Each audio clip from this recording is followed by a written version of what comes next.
The prison gates had clanged shut behind Daniel Wren with a finality that shook the marrow of his bones.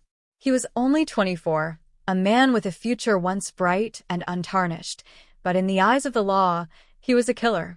They had convicted him of a crime he had not committed, a brutal stabbing in a back alley that had left a young man lifeless. The evidence was circumstantial, the testimonies twisted, and the truth buried beneath the ambition of a prosecutor desperate for a conviction.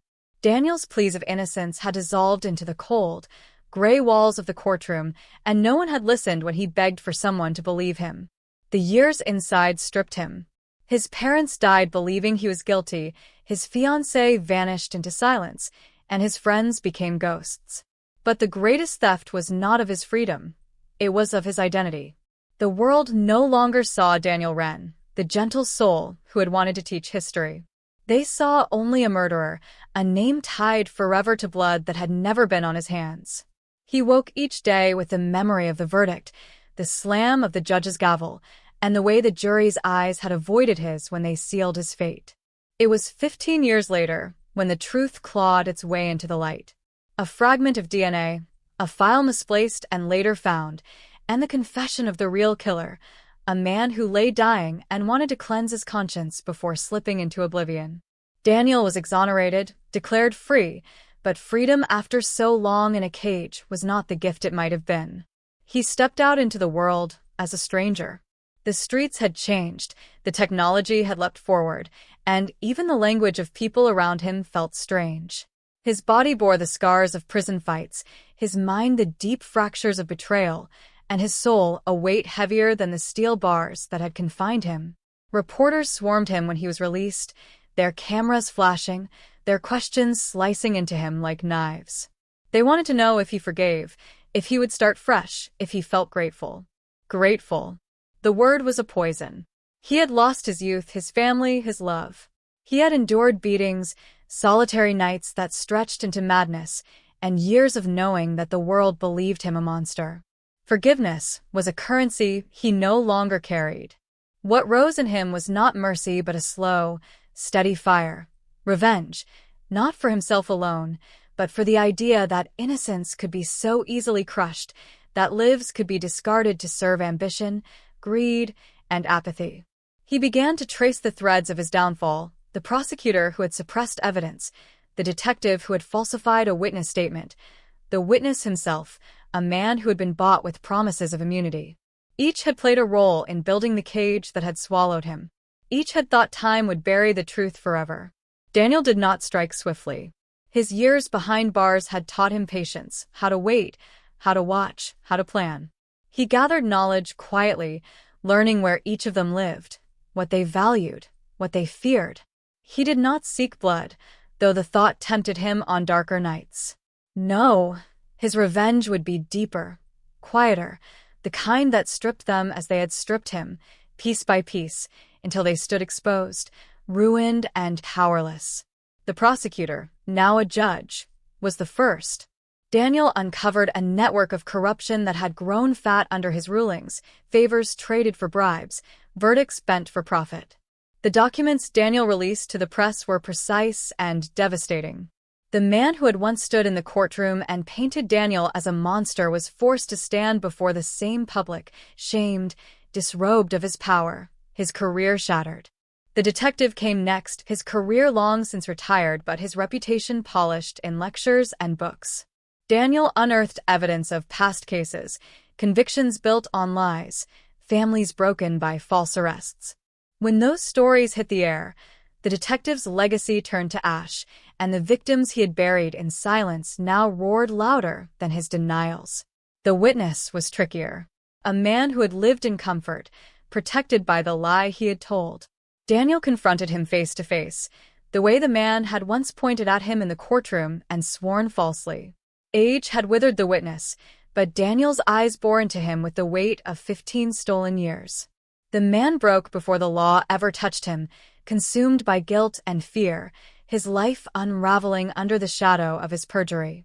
Each act of retribution was not merely vengeance, it was justice as Daniel understood it, the balance of scales the world had denied him. Yet with each victory, he did not feel lighter.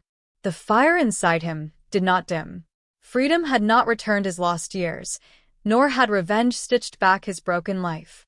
He wandered through days with no purpose but to see those who wronged him fall.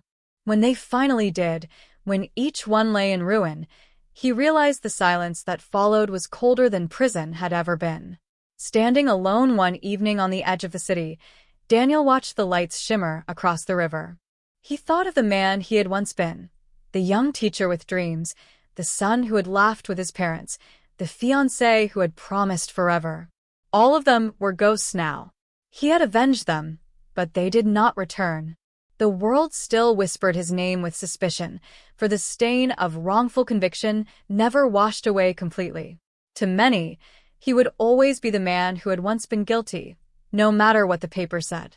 Daniel understood then that true retribution was not in the ruin of others, but in reclaiming his own life from the shadow of injustice. Yet even that path felt distant, unreachable. For when innocence is taken and years are stolen, the one thing no justice can restore is time itself. And so he walked on, carrying both his revenge and his loss, a man free in body but forever bound by the crime he never committed. Daniel had imagined release so many times while pacing the narrow prison yard, each vision filled with color and air and sound that seemed brighter than what those walls allowed. But the truth of freedom was duller, heavier. The city had moved on without him, reshaped by years he had lost. Where once corner stores had stood, towers of glass rose. Faces were younger, faster, stranger. He walked among them as if through a dream, no anchor, no place. Even those who knew of his exoneration glanced at him, as though the air carried the stink of guilt he could not wash away. He lived in a small, bare apartment paid for with a token settlement from the state, a sum that mocked the value of his stolen life. The money meant nothing. 15 years had been ripped away, years when his friends had built families, careers, homes. Daniel had nothing but silence. Nights pressed against him hardest. Sleep came in shards, haunted by the echo of prison doors and the distant shouts of men who would never be free. Sometimes, in the deepest hours, he wondered if he had truly left the cell at all. His revenge began not as a plan but as a seed, a whisper that grew louder with every day he felt the world's indifference.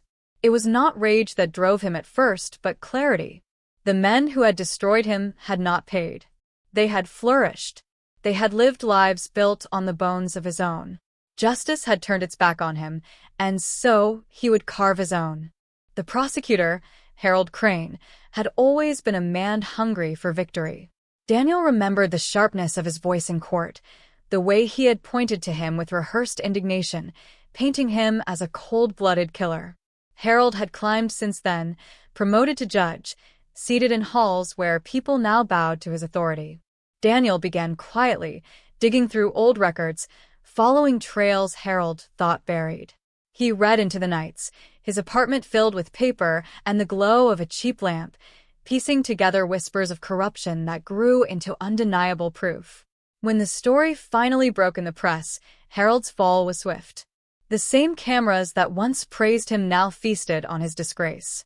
Daniel watched from the shadows, a bitter satisfaction gnawing at him. The detective, Robert Hale, was harder to touch. He had worn the badge like a shield, celebrated as a tough but effective cop. Daniel remembered Hale's eyes during the interrogation, cold and unwavering, pressing for confessions Daniel never gave. Hale had retired comfortably, selling his version of justice in books and talks, his name spoken with respect. But beneath the surface, Daniel uncovered rot. Cases tainted by fabricated evidence, men like him condemned with no chance to speak. The revelation spread slowly, then caught fire. Former convicts stepped forward, old wounds reopened, and Hale's carefully built legacy crumbled. He lived to see his name dragged into the mud he had once thrown on others. The witness was different. A single man who had stood in court, hand raised, and sworn to lies. Back then, he had seemed untouchable, his false words sharpened to pierce Daniel's future. Years later, Daniel found him smaller, aged, haunted by his own conscience. When Daniel appeared at his door, the man trembled as though facing a ghost. Daniel said little. He only stood there, his silence a weight heavier than any threat. The man broke under it. Within weeks, his life unraveled, guilt spilling out until his family, his neighbors, and the world knew of the lie. Each victory came with a rush, but it never lasted. When Harold was disgraced, Daniel thought he would feel whole. When Hale's reputation burned, he thought the fire inside him would dim. When the witness fell apart, he thought the voices of the past would finally quiet. But nothing silenced the emptiness. The years stolen from him did not return, and the people he loved did not rise from the graves of time. One evening, Daniel found himself at the cemetery where his parents were buried. The grass was thick, the stones cool beneath his hand. He knelt, whispering apologies into the still air. He had cleared his name, but they had not lived to see it. He had avenged himself, but it felt like ashes on his tongue. He realized then that revenge had not restored him, it had only hollowed him further, making him more like the men who had wronged him. And yet he could not stop. For what was left of him but the pursuit of a balance that no longer existed? The world had taken everything, and though he had struck back, he remained a shadow of who he once was. The innocent man had died in a courtroom 15 years ago. What walked now was something else, an echo, a survivor, a man made of wounds and retribution. Still, he kept walking. Through streets that did not know him, among people who whispered his name like a half-forgotten rumor, Daniel moved forward, carrying with him the strange, bitter truth of his story, that even when innocence is proven, it can never be restored.